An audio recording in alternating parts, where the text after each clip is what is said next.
Salam, hər vaxtınız xeyir. Bu gün sizlərlə MHM kitabından çoxbucaqlılar mövzusunun testlərinin izahına baxacağıq. Deməli, 107-ci sualdan başlayaq. Deyir, çoxbucaqlının ən az neçə tərəfi var? Deməli, çoxbucaqlının ən az bilirik ki, 3 tərəf var. Ümumiyyətlə, bir ifadənin, yəni belə deyək də, 3 tərəfi olan çoxbucaqlı elə 3 bucaqlı adlanır. 4 tərəfi olan 4 bucaqlı adlanır. Amma 4-dən daha artıq olan çoxbucaqlılar 5-6 bucaqlılar da var. Amma bir belə deyək, fiqurun çoxbucaqlı olması üçün o ən az 3 dənə tərəfi olmalıdır. Bununla əlavə olaraq da bilirik ki, n bucaqlı var və n bucaqlı da n dənə, yəni ki, biz artıq onları ümumiləşdirmişik, daha saymırıq. Məsələn, 12 bucaqlı, 13 bucaqlı deyirik, ümumi olaraq n bucaqlı. Daha sonra rombun neçə simmetri oxu var? Bundan əvvəlki dərslərdə də biz bilirsiniz ki, demişdik ki, rombun bilirik ki, 2 simmetri oxu var. Doğru cavab olur B variantı. Daha sonra paralleloqramın neçə simmetri oxu var? Bilirik ki, dördbucaqlılar dərsi keçəndə bunlar haqqında daha geniş danışmışdıq. Paralleloqramın simmetri oxu yoxdur. Daha sonra bərabəryanlı trapesiyanın neçə simmetri oxu var? Demişdik ki, sırf simmetriya oxu olan trapesiyada bərabəryanlı trapesiyadır. Çünki yan tərəflər bərabərdir və bir dənə də simmetriya oxu var. Yəni 110-da doğru cavab olur C variantı. Düzgün 5 bucaqlının neçə simmetri oxu var? Baxın, düzgün 5 bucaqlının, düzgün 6 bucaqlının, düzgün 7 bucaqlı belə-belə gedirsə, tərəfinin sayı qədər simmetri oxu var. Çünki düzgündür də, bütün tərəflər bərabərdir. Baxın, düzgün nə deməkdir? Düzgün o deməkdir ki, bütün tərəfləri və bütün bucaqları bir-birinə bərabərdir. Məsələn, desəm, düzgün 3 bucaqlı. Onda siz deyəcəksiniz, bərabər tərəfli 3 bucaq. Çünki bütün tərəfləri və bütün bucaqları bir-birinə bərabərdir. Və ya desəm, düzgün 4 bucaqlı deyəcəksiniz kvadrat. Çünki bütün bucaqlarla bütün tərəflər bir-birinə bərabərdir. Niyə görə düzgün 3 bucaqlılarda, yəni bərabər tərəfli 3 bucaqlı 3 dənə simmetri oxu var idi? Kvadratda 4 dənə idi simmetri oxu. Çünki tərəfinin sayı qədər, bir-birinə bərabər olan bucağının sayı qədər idi. Burada da düzgün 5 bucaqlının 5 dənə bərabər tərəfi, 5 dənə də bərabər bucağı olduğu üçün simmetri oxu elə 5-ə bərabərdir. 112-ci test tapşırığında da düzgün 6 bucaqlının neçə simmetri oxu var bunu soruşur. Burada da 6 dənə simmetri oxu var. Çünki düzgün 6 bucaqlının 6 tərəfi var və hər biri bir-birinə bərabər olmuş olacaq. Düzgün 5 bucaqlının bir xarici bucağı neçə dərəcədir? Bilirik ki, düzgün n bucaqlının, ümumiyyətlə düzgün n bucaqlının qaydanı izah edəndə də demişdik ki, düzgün n bucaqlının bir daxili və xarici bucağını tapmaq üçün düsturları bilməliyik. Deməli, düsturlardan da daxilini alfa ilə işarə elədik. O 180, deməli, daxilisini istəyirsə, daxilisi gəlin elə yazmışkən daxilini də yazaq. Daxili 180 dərəcə vurulsun, n çıxılsın 2. Yəni, bir daxili bucağı alfadır. O da 180 dərəcə vurulsun, n çıxılsın 2 bölünsün n. Bir xarici bucağı isə, bir xarici bucağı isə betadır. Bu da 360 dərəcə böl n düsturu ilə tapılır. İndi bizə deyir düzgün 5 bucaqlı, yəni n-in 5-dir. Onda xarici bucağın beta bərabərdir 360-ı bölürəm 5-ə, eləyir nə? 72 dərəcə. Doğru cavabım olur A variantı. 114-cü suala baxaq. Düzgün 6 bucaqlının bir daxili bucağını istəyir. Dedik ki, düzgün n bucaqlının daxili bucağı alfa ilə işarə olunur. 180 dərəcə vurulsun, n çıxılsın 2 bölünsün n düsturuna əsasən tapılır. Bizdə də bu n bucaqlı üçündür. Bizdə də n-in yerində nə dayanıb? 6. Deməli, n-im 6-dırsa alfa tapmaq üçün 180-ə vururam 6 çıx 2 4-ə bölürəm 6-ya. Deməli, 180 ilə də 6 ixtisar gedəcək. Burada 1, burada 30 qalacaq. 30-u da 4-ə vuracam, eləyəcək 120 dərəcə. Doğru cavabım olacaq B variantı 114-cü test tapşırığında. 115-ci test tapşırığında düzgün 5 bucaqlının bir daxili bucağı neçə dərəcədir? N bərabərdir 5-ə. Daxili bucaq da alfadır. 180 dərəcə vurulsun, n çıxılsın 2 bölünsün n düsturuna əsasən hesablanır. Bu da nəyə bərabərdir? 180 dərəcə vurulsun, 5-dən 2 çıxıram 3 bölürəm 5-ə. Bu da eləyir nə? Deməli, 30, bundan bu ixtisar getsə 5-ə, burada 1 qalacaq, burada qalacaq 36 dərəcə, 36-da da vursam 3-ə eləyəcək 108 dərəcə. Yəni, 115-də doğru cavabım olacaq B variantı. Daha sonra 116-da bütün tərəfləri bərabər olan 5 bucaqlığın perimetri 555 sm-dirsə, bütün tərəfləri təbii ki, bərabərdirsə, 5 bucaqlıdırsa, deməli 5 tərəfinin biri A-dırsa, deməli 5 tərəfi olacaq 5A perimetrini tapmaq üçün. Bu da 555-dirsə, onda bir tərəfi A bərabərdir 111-ə. Yəni doğru cavabım olur 116-da B variantı. 117-ci test tapşırığında düzgün altı bucaqlığın perimetri 72 sm-dir. Bu altı bucaqlığın bir tərəfi P bərabərdir 6A düsturuna əsasən. Çünki altı bucaqlığın bütün tərəfləri bərabərdir. Axı düzgün 3 bucaqlı, düzgün 6 bucaqlı, düzgün 4 bucaqlı, düzgün 5 bucaqlı, adının qarşısında düzgün olan belə deyək fiqur, bütün tərəfləri bərabər, bütün bucaqları bərabər olan fiqurdur. Onda perimetri 72-dirsə, A-nı tapmaq istəyirəmsə 72 böləm 6 eləyir 12 sm. Bir tərəfi 12 sm olmuş olacaq 117-ci test tapşırığında. 118-ci suala baxaq. Deyir A, B, C, D, Y kvadrat. Deməli A yox. Deyir ki A, B, C yox. Mən elə bildim. A, B, D, Y bir kvadratdır. Bəli. B, C, D də bir bərabər tərəfli 3 bucaqdır. Bəli. Çünki məsələn baxın belə düşünün də. Kvadratın tərəfi elə bu bərabər tərəfli 3 bucağın da tərəfinə bərabər olduğu üçün bir dənə də bura belə bir tərəf qoya bilirəm. Çünki bunun kvadratın bir tərəfi ilə 3 bucağın bir tərəfi bir-birinə bərabərdir. İndi deyir kvadratın perimetri 24-dürsə, bilirəm 4A-ya bərabərdir. Onda tərəfim 6-dır. Yəni baxın bura 6-dırsa, burada 6-dır, burada 6-dır. Bura 6 olduğu üçün, bu da 3 bucağa bərabər tərəfli olduğu üçün buralar da 6-dır. İndi bizə nə deyir? Deyir ki, alınan 5 bucaqlının, yəni ki, bir dənə 5 bucaqlı alındı. Düzdür. Alınan 5 bucaqlının perimetrini tapın. Baxın, alınan 5 bucaqlı budur. 1, 2, 3, 4, 5. Yəni tərəfi 6 olan 5 bucaqlı. Deməli, perimetri bərabərdir 5 vurulsun 6, yəni 30 sm-ə. Doğru cavabım olur B variantı 118-ci test tapşırığında.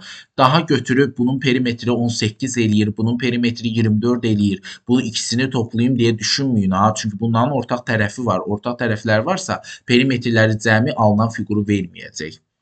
Daha sonra 119-cu test tapşırığına baxaq. Deyir ki, bərabər yanlı trapesiyanın oturacaq. Deməli, bir dənə bərabər yanlı trapesiya var. Bilirik ki, yan tərəflər bərabərdir.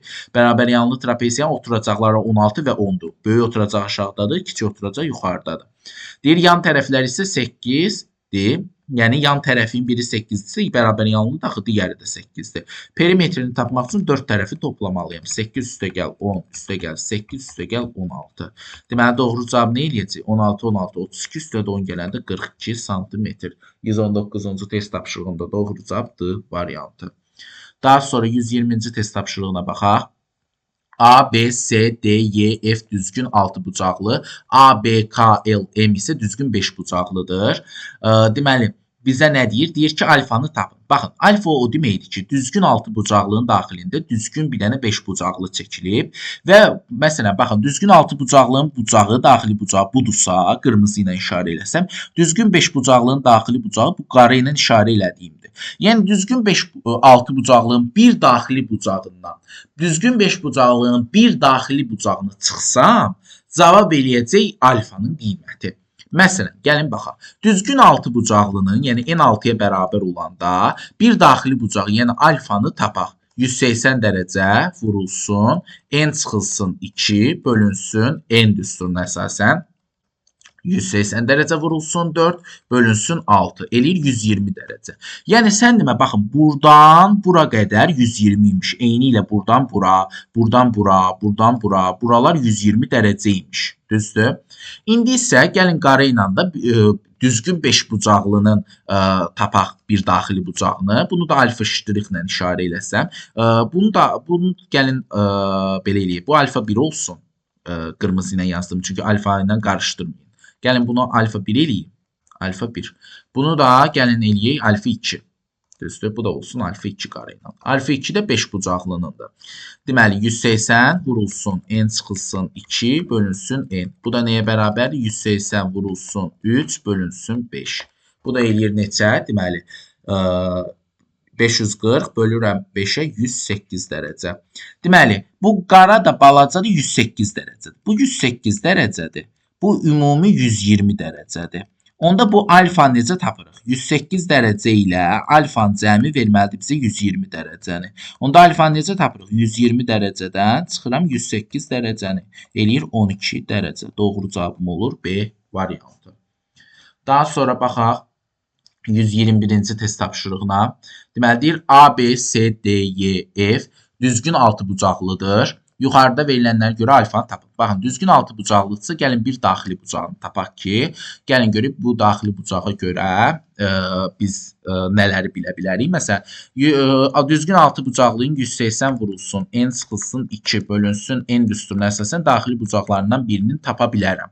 Daxili bucaqlarından biri neçədir? Deməli 180 dərəcə, yəni bütün daxili bucaqlarını tapa bilərik. 4 bölünsün 6, yəni cavab eləyir 120 dərəcə. Yəni baxın, burada 120-dir. Bura ümumi 120'dir. Burada 120'dir. Eyni ilə burada 120'dir.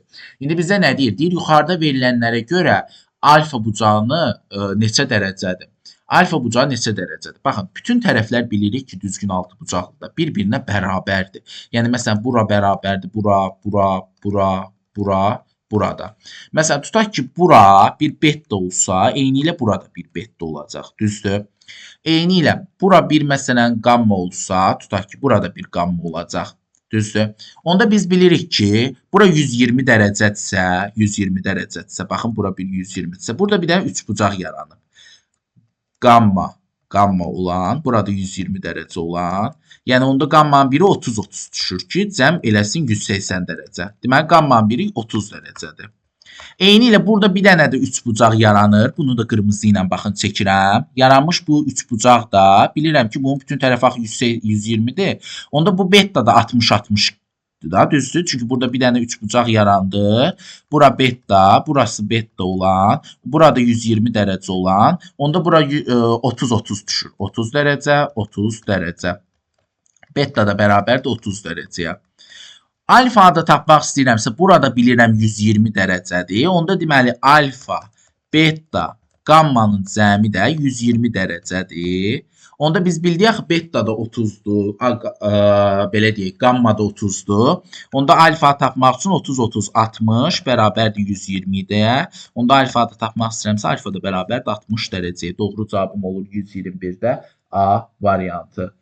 Daha sonra baxaq 122-ci test tapşırığına. Bir də ona görə bir də bunu silim. Deməli 122-ci test tapşırığında əvvəlcə bilək ki, hansı fiqurdur? Düzgün 5 bucaqlıdır. Alfanı istəyir. Deməli düzgün 5 bucaqlıda alfanı istəyirsə, düzgün 5 bucaqlıda tərəflər bir-birinə bərabərdir. Tərəflər bir-birinə bərabərdir. Bu tərəflə bu tərəf bərabər olduğu üçün burada bir alfadır. Deməli mən bir dənə düzgün 5 bucaqlığın daxili bucağını tapsam, bir daxili bucaq alfanı, yəni 180 vurulsun, n çıxılsın, 2 bölünsün, n düsturuna əsasən tapsam, nə eləyər? 180 vurulsun, 3 bölünsün 5. Bu da eləyir nə? Deməli 108 dərəcə. Deməli bir dənə buranın 108 dərəcə olduğunu tapsam, buralar da alfa, yəni bir dənə üçbucaq yarandı axı. Bunların da tərəfləri bərabər olduğu üçün 2 alfa üstə gəl 108 dərəcə bərabər olacaq 180 dərəcəyə. Onda 2 alfa bərabərdir 72 dərəcəyə, alfa da bərabərdir 36 dərəcəyə. Deməli doğru cavabım olacaq 36 Y variantı 122-ci test tapşırığında. 123-cü test tapşırığında deməli bizə deyir ki, yuxarıda verilənlərə görə Y bucağı neçə dərəcə olar? Deməli biz bilirik ki, bu bir 1, 2, 3, 4, 5 bucaqlıdır. Gəlin bir daxili belə deyək, ümumiyyətlə bu bir 5 bucaqlıdır. Düzgün demirsə. Deməli bu da bir 5 bucaqlının belə deyək, bura 90 dərəcədir. Baxın verir. Burada 90 dərəcədir. Və buraların tərəfləri bir-birinə, yəni ki, belə deyək, bucaqlar bir-birinə bərabərdirsə alfa. Baxın, bu xətt onların bütün tərəflərin bərabər olduğunu demir. Çünki bizə şərtdə də demir ki, düzgün, belə deyək, 5 bucaqlıdır. Hətta düzgün 5 bucaqlı olsa, bütün bucaqlar 90 dərəcə olmalıdır. Gəlin əvvəlcə biz bilirik ki, bütün çoxbucaqlıların, qabarıq çoxbucaqlıların xarici bucaqları 360 dərəcədir. Daxili bucaqlarının cəmi isə, yəni xarici bucaqlarının cəmi 360 dərəcədir. Daxili bucaqlarının cəmi isə 180 dərəcə vurulsun n çıxılsın 2 düsturuna əsasən tapılır. Onda bu bir 5 bucaqlıdır, yəni 5 bucaqlıdır. 180-i vuracam, 5 çıxılsın 2, yəni 3-ə. Çünki bir 5 bucaqlıdır, axı n-in bir 5 bucaqlıdır. Bu da eləyəcək 540 dərəcə. Deməli 540 dərəcənin 3-ü alfadır, yəni 3 alfadır. İkisi də 90-dır, yəni 180 dərəcədir. Bərabərdir 540-a. Deməli, buradan da 3 alfanı tapacam ki, 540-dan 180-ə çıxacam, eləyəcək 360 dərəcəyə. Alfa da bərabərdir, sən demə 120 dərəcəyə. Deməli, Y bucağı, yəni hamısı da alfada bərabərdir 120 dərəcəyə. Doğru cavabım olacaq Y variantı. Deməli, bugünlük bu qədər. Sizə çox bucaqlılar mövzusunun elə MHM-dən izahını təqdim elədim. İnşallah növbəti izah videolarında görüşənə qədər sağ olun, salamat qalın.